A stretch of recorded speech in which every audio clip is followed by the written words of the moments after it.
Welcome back to the deep dive. So, usually we're tearing into a specific article, a new piece of research, trying to get to the bottom of a trend. Mm-hmm.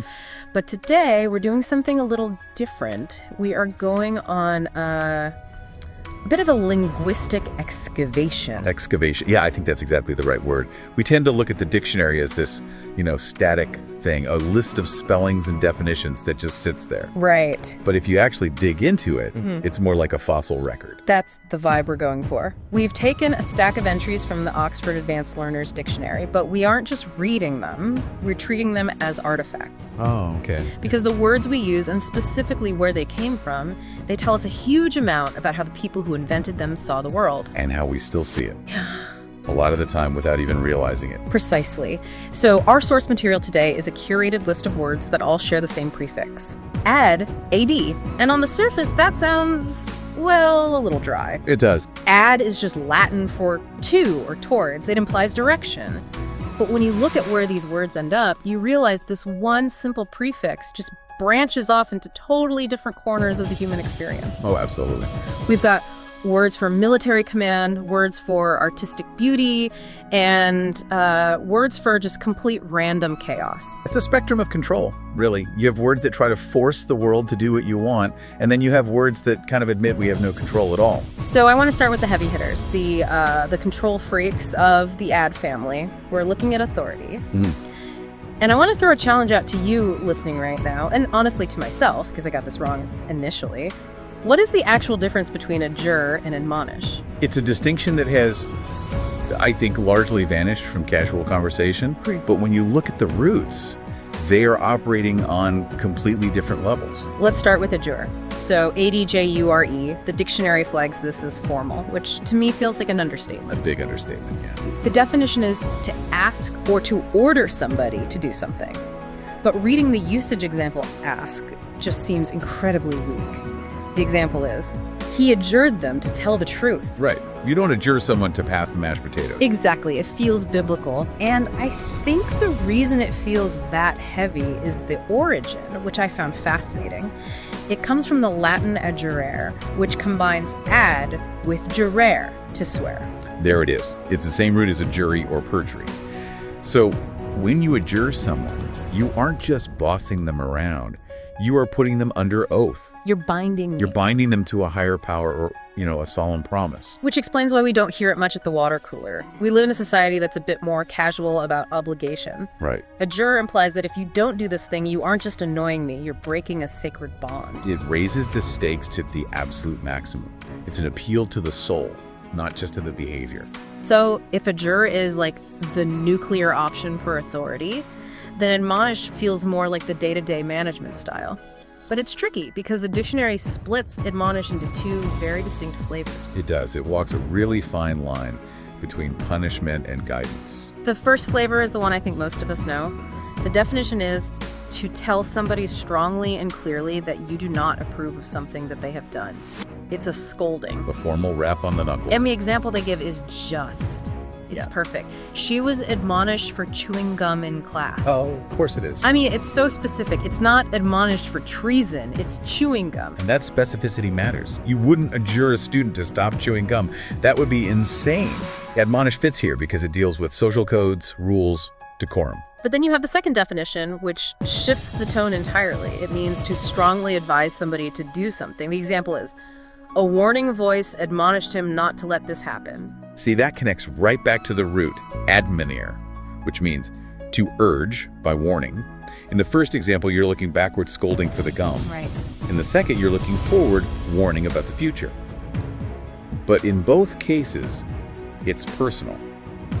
Adjure is about the law. Admonish is about the person. It implies, I'm telling you this for your own good. That's a great distinction. Adjure doesn't care about your feelings, it just cares about the truth. Admonish is trying to correct your course. Which brings us to the third word in our authority stack, which sounds like it should be the boss, but is actually the assistant. Adjutant. The military term, A-D-J-U-T-A-N-T. When I see this word in history books, I always assume it's like a commander. Me too. But the dictionary definition humbles it a bit. An army officer who does office work and helps other officers. The glorious world of administration. But the etymology actually redeems it. It comes from adjuvere. To help. So literally the title is just the helper.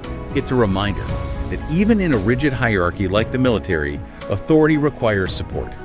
In the 17th century, an adjutant was just anyone who assisted. Over time, it calcified into this specific rank, but the DNA of the word is service. You can adjure someone to follow orders, you can admonish them when they screw up, but you need an adjutant to actually get the paperwork filed. So we've established how the ad prefix handles power. Now I want to shift the lens to how it handles connection. We have a trio here that's all about adding things to other things. Adjunct, adorn, and adroit. This is where we get into the mechanics of how we build things, whether that's sentences or outfits or even skills. Let's start with adjunct. I feel like this word has a bit of an identity crisis. In one sense, it's very academic. We talk about adjunct professors. Right. The formal definition is a thing that is added or attached to something larger or more important. That larger or more important part is the key. An adjunct is never the star of the show. It's the sidecar. And the usage example here, I mean, it gave me a serious flashback. The memory expansion cards are useful adjuncts to the computer. Wow. Okay, yeah, that's a time capsule right there. Right. Takes you straight back to, 1995? But it works perfectly to explain the word. The computer is the essential machine. The memory card is the adjunct. It makes it better, it's useful, but the computer is still a computer without it. Exactly. But then the dictionary throws a grammar definition at us. An adverb or a phrase that adds meaning to the verb. And I'll be honest, my eyes kind of glossed over until I looked at the examples. It's actually the same concept as the memory card, just for language. Right. So the example is, he ran away in a panic. The phrase, in a panic, is the adjunct. Okay, so think of the verb ran Yeah. as the engine of the car. The sentence runs perfectly fine if you just say, he ran away. The engine works. Sure. In a panic is like a decal you slap on the side. It gives you more information, it adds color, but the engine doesn't need it to run. So an adjunct is a nice to have, not a need to have. Precisely. It comes from adjunger to join. It's a joiner. Now, if adjunct is about utility, like that memory card, our next word, adorn, is all about aesthetics. The definition is to make something look more attractive by decorating it. And note the shift in intention. You don't adorn something to make it work better. You do it to please the eye. The examples are very wholesome. Gold rings adorned his fingers. The children adorned themselves with flowers. It implies a sense of respect or celebration for the object you're decorating. It comes from ornare to deck or furnish. It's all about enhancement. But I caught a bit of sass in the dictionary here. There's a usage note marked ironic. I love when the dictionary gets snarky. It says graffiti adorned the walls. That's brilliant. It works because it highlights the gap between the word's definition and reality. Adorn implies making something beautiful. Graffiti is often seen as vandalism. Right. So by saying the graffiti adorned the wall, you're creating this sarcastic tension.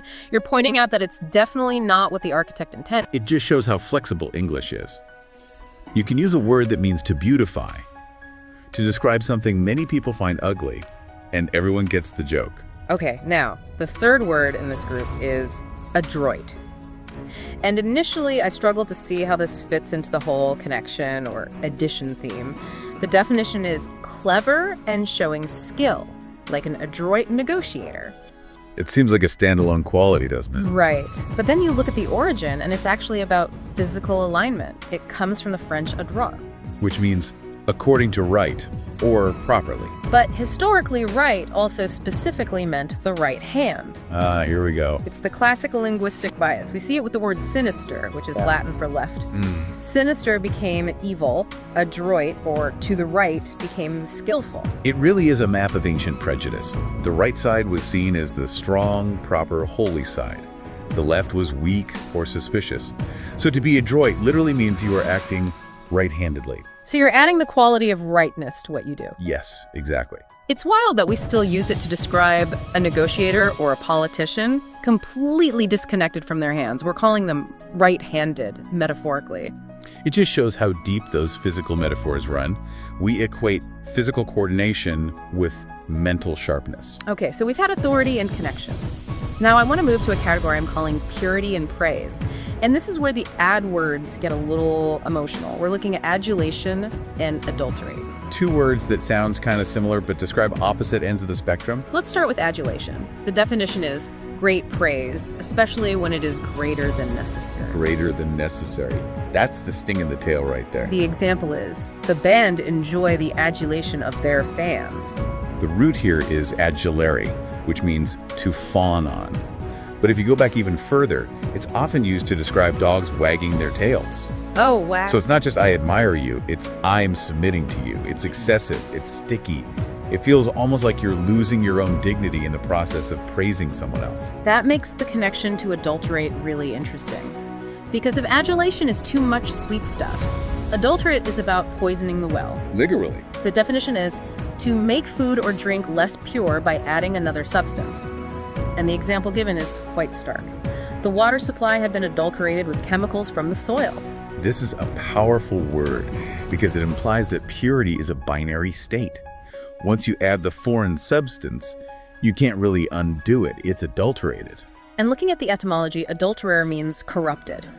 It strikes me that both adorn, which we just talked about, and adulterate involve adding something to a base state, but the outcome is totally opposite. That's the critical insight.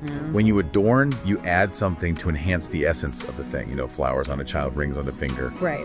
When you adulterate, you add something that compromises the essence. You're changing it into something worse. It's a good question to ask ourselves when we're editing a photo or telling a story. Am I adorning this, highlighting the truth? Or am I adulterating it, adding junk that shouldn't be there? It's the difference between a filter that fixes the lighting and a filter that changes your face entirely. Exactly. Okay, we are heading into the final stretch. We've saved the most philosophical duo for last. We're looking at arrival, Advent, and adventitious. This is my favorite pairing in the whole stack because they look identical, but they tell completely different stories about how the world works. Let's look at Advent, capital A or lowercase a. The definition is the coming of an important event, person, or invention. And that word important is doing a lot of heavy lifting there. You don't talk about the advent of the sandwich you just made. Unless it's a really, really good sandwich. The examples in the dictionary are massive. The advent of technology, the advent of railways, and there's one that feels like social commentary. She succeeded in a profession which, until her advent, had been entirely male. That's powerful. Yeah. It suggests her arrival didn't just add one person to the workforce, it changed the era. Yeah. Advent comes from advenir, to come to, but it implies a destination, a destiny almost. It's the thing we've been waiting for. And obviously with the capital A, it refers to the season before Christmas. It's all about anticipation. Right, it's structured, it's expected, it's part of the plan. Which makes the existence of adventitious so confusing to me. It looks like it should be the adjective form of advent, It does. but the definition is happening by accident, not planned. So Advent is destiny, adventitious is randomness. How do you get from arrival to accident using the same root? This is where you have to get into the mindset of the ancient world. The root here is adventitious, which means coming to us from abroad or foreign. Okay. Think about how a close-knit ancient community views the world. Everything inside the village is known. It's planned. It follows the rules. But things that come from abroad, foreign things, they're outside the system. They're unpredictable. So foreign became a synonym for accidental. Exactly. If it comes from the outside, it wasn't in our plan. It just happened. So over centuries, the meaning shifted from a person from another place to an event that wasn't supposed to happen. That is a massive psychological insight trapped in a single word. It equates the outsider with chaos. It really exposes a deep-seated fear of the unknown. Advent is the arrival we plan for.